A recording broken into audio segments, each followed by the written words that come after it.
80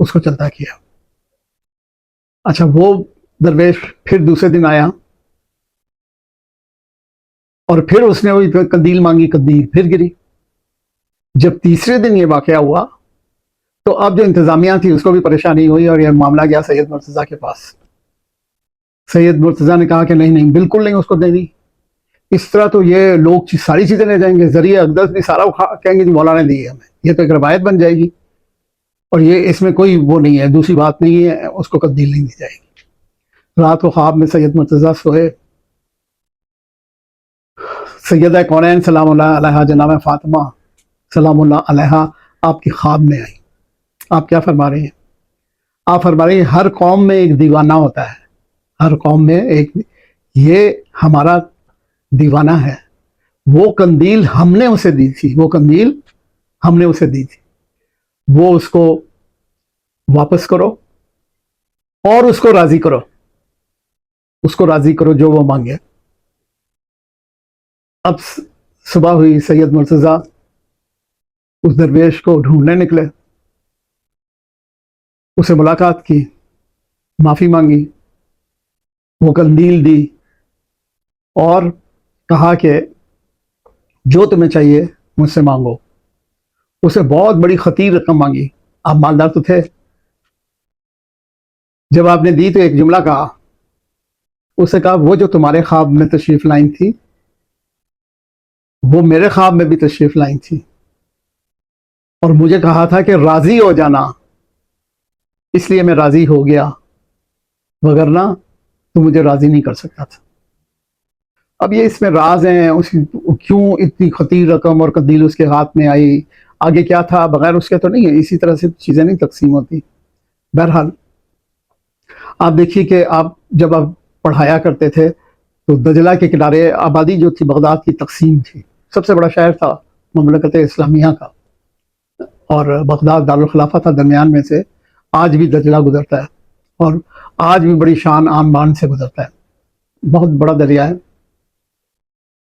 تو ایک شاگرد ہمیشہ لیٹ ہو جاتا تھا. آپ نوٹ کرتے رہے، چچا سے کہا کہ اتنا حصہ درس کا ختم ہونے والا تم آتے ہو، اس کا کہ بات یہ ہے کہ رش بہت ہوتا ہے اور کشتیاں کم ہوتی ہیں اور باری آتے آتے جتنا بھی میں کوشش کروں دیر ہو جاتی. آپ نے کاغذ نکالا، کچھ لکھا، طے کیا اور کہا کہ دیکھو اب پانی کے راستے آنا، یہ جیب میں ڈال دو اور خبردار اس کو پڑھنا نہیں ہے، اس کو پڑھنا نہیں. اب اس نے جیب میں ڈالا اس کو اور جیسے ہی پانی میں قدم رکھا خشکی بنی اور دریا پار کر گیا. اب روز کا معمول ہو گیا، وقت پہ پہنچ گئے. ایک دن اسے آپ کے شاگرد کو خیال آیا کہ کیوں نہ کھول کے دیکھوں، حالانکہ آپ نے منع کیا تھا، کسی اور کا بھی بھلا ہو جائے گا. جب کھول کے دیکھا تو لکھا تھا بسم اللہ الرحمن الرحیم. آپ دیکھیے بسم اللہ الرحمن الرحیم کی طاقت. جیسے ہی پہلا پاؤں قدم میں رکھا ڈوبنے لگا، دریا میں گرا، ہوتے آنے لگے، بڑی مشکل سے جان بچائی اور اب پہنچا درس میں. جیسے ہی پہنچا سید مرتضیٰ نے کہا کہ میں نے تم سے کہا تھا نا کہ مت کھول کے پڑھنا. اب اس کا اثر جو ہے وہ ضائع گیا. 80 برس آپ نے عمر پائی، 80 سے کچھ زیادہ، اور آپ پہلے کاظمین میں دفن ہوئے اور پھر کربلا معلیٰ میں. وقت کے دامن میں اتنی گنجائش نہیں ہوتی، لہذا اشارے کر کے چلنے کا ہے کہ دیکھیے کیا ہستی ہیں آپ اور آپ کے بھائی سید رضی. معصومہ کونین سفارش کر رہے ہیں فقہ کی تعلیم دے اور سید رضی نہج البلاغہ ترتیب دے رہے ہیں. زمانہ تو وہی تھا، احادیث کی جمع آوری، نہج البلاغہ کی جمع آوری، کتنا سفر کہاں کہاں، ایک ایسا کارنامہ انجام دے گئے. اور علم و فضل آپ دیکھیے، ان کا علم و فضل دیکھیے کہ اعتراض ہوا لوگوں نے کہ یہ مولائے کائنات علی بن ابی طالب علیہ السلام کی لکھی ہوئی نہیں ہے، ان کا کلام نہیں ہے، یہ خود سید رضی کا کلام ہے. تو اس کا مطلب کیا ہوا کہ سید رضی خود اتنی بڑی شخصیت ہیں کہ شک ہونے لگا کہ یہ سید رضی نے لکھی ہے یا مولائے کائنات علی بن ابی طالب علیہ السلام نے لکھی ہے. اور آپ نے اور کتابیں بھی لکھی.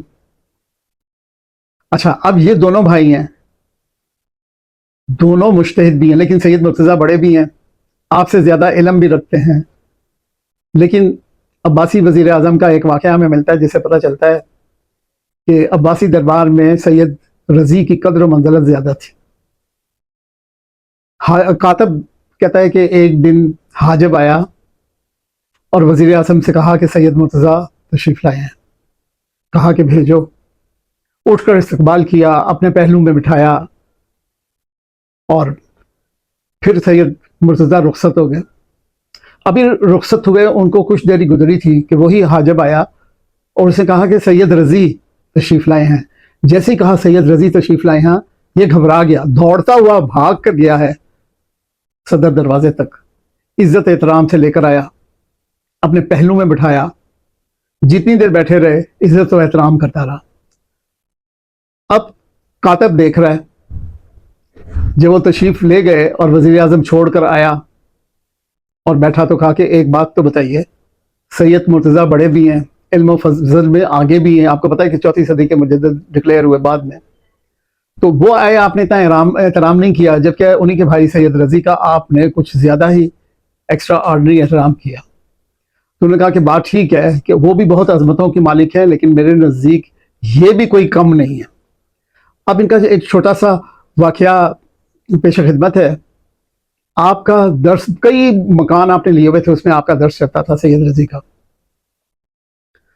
اچھا، بہت سے شاگرد تھے. آپ کے ہاں بیٹے کی ولادت ہوئی.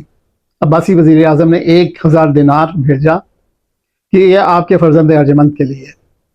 آپ نے واپس کیا اور کہا کہ ہم کوئی ہدیہ قبول نہیں کرتے.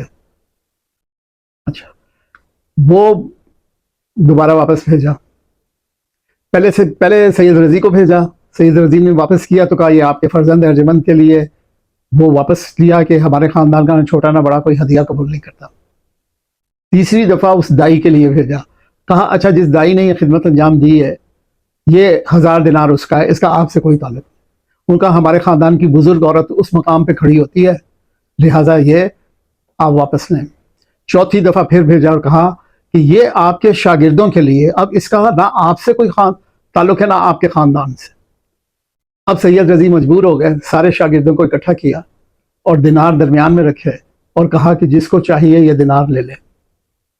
شاگرد خاموش رہے، ایک دوسرے کو دیکھتے رہے. ایک شاگرد آگے بڑھا، 1 دینار اٹھایا، تھوڑا سا حصہ کاٹ کے وہ دینار واپس رکھ دیا. آپ نے کہا یہ تم نے تھوڑا سا حصہ کیوں کاٹا؟ کہا کہ بات یہ ہے کہ میں رات پڑھتے پڑھتے بہت دیر ہو گئی تھی، دکان بند ہو گئی تھی، خزانے کی چابی نہیں تھی، خزانہ دار جو ہے وہ جا چکا تھا، سو چکا تھا، لہٰذا میں نے قرض پہ تیل لیا تاکہ چراغ جلتا رہے اور میں رات بھر علم حاصل کرتا رہوں. تو لہٰذا جتنا میں نے قرض دینا تھا اتنا ہی دینار میں نے لیا. تو آپ کو افسوس ہوا کہ یہ نوبت آئی. آپ نے کیا حکم دیا؟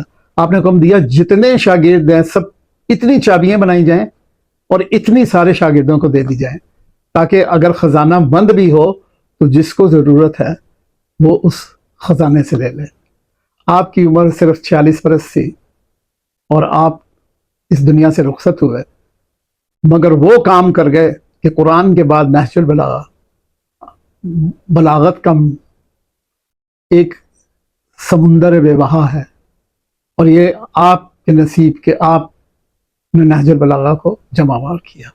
خدا ہمیں ان مجتہدین کی عزت عظمت اپنے دل میں بٹھانے کی توفیق عنایت فرمائے.